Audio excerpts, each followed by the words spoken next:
Marion Agoston, mesdames et messieurs. Ce mercredi, la Banque nationale suisse a annoncé bosser sur une nouvelle série de billets de banque pour remplacer les billets de banque qu'on a déjà et qui ont eux-mêmes remplacé d'autres billets de banque il y a seulement 5 ans.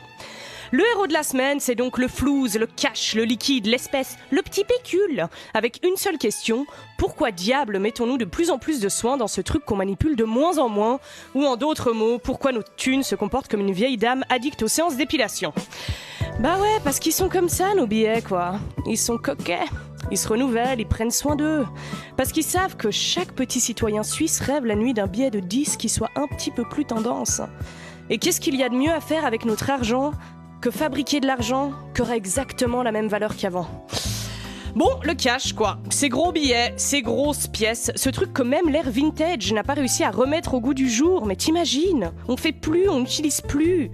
Avant, avoir un gros porte-monnaie bien galbé, ça voulait dire que t'avais une grande puissance économique. Aujourd'hui, ça veut juste dire que tu récupères tout tes tickets de caisse et que tu collectionnes tes cartes de fidélité. Donc, a priori, plutôt l'inverse. Non mais franchement, moi je fais partie de la génération où les billets de banque ont plus une valeur sentimentale qu'économique. Moi je vois un billet de 100 balles, je suis là, oh non, trop chou, c'est celui que ma grand-mère avait mis dans l'enveloppe pour mon dernier anniversaire, trop kiki, je veux le garder dans un endroit précieux, ce serait bête de le perdre quand même. Aujourd'hui, avoir de l'argent liquide, c'est comme avoir un album Panini rempli. Un truc que tu montres avec fierté jusqu'au moment où tu réalises que personne n'en veut. Tu sais, il y a de plus en plus ces endroits cashless, là, partout. Tu sais, t'es là au marché de Noël, tu sors un billet de 50 et les gens te regardent comme si tu venais d'essayer de payer avec des coquillages. Et à côté de toi, il y a ce gros plouc qui te bouscule en chaussures fluo et qui paye avec sa montre. Purée, mais les montres... C'est moi, ça. Ouais, c'est toi. Bah, C'est vrai. les montres, elles contrôlaient le temps. Maintenant, elles contrôlent aussi l'argent. Hein. Je sais pas pour qui elles se prennent à faire un cosplay du Seigneur alors qu'il y a des poils d'humains coincés dans leurs bracelets. En vrai, c'est un cauchemar, hein, ces trucs sans contact. On voit tellement pas notre argent partir. On pourrait payer par la pensée, ce serait pareil. Tiens, je partirais bien en vacances, moi. 2000 balles en moins. Voilà, ça part. Bon, en vrai, le truc cool, par contre, avec l'argent dématérialisé, c'est que t'as beaucoup moins de chances de te le faire voler.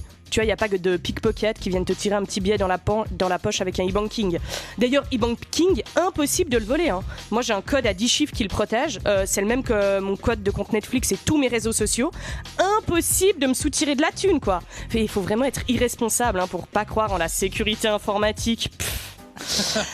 Franchement, est-ce que ça vaut le coup de refaire une série de billets alors que le billet de banque le plus populaire en Suisse, c'est Twint, un fucking QR code? Purée, mais ils auront beaucoup moins de dégaine, les films de mafieux badass, tu sais, qui se baladent avec une valise remplie de cash. Maintenant, ce sera des mafieux qui donnent une petite mosaïque de carrés puis qui te disent « Ouvre ton Twint, ouais, scan !» Voilà, bon courage pour le Mexique.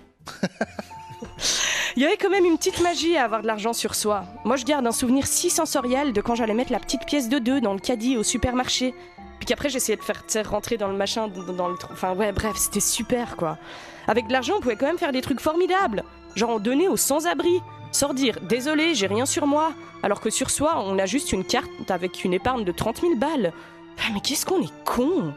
Bon, vive le pognon. Et de préférence, pas celui qu'on fout dans des montres.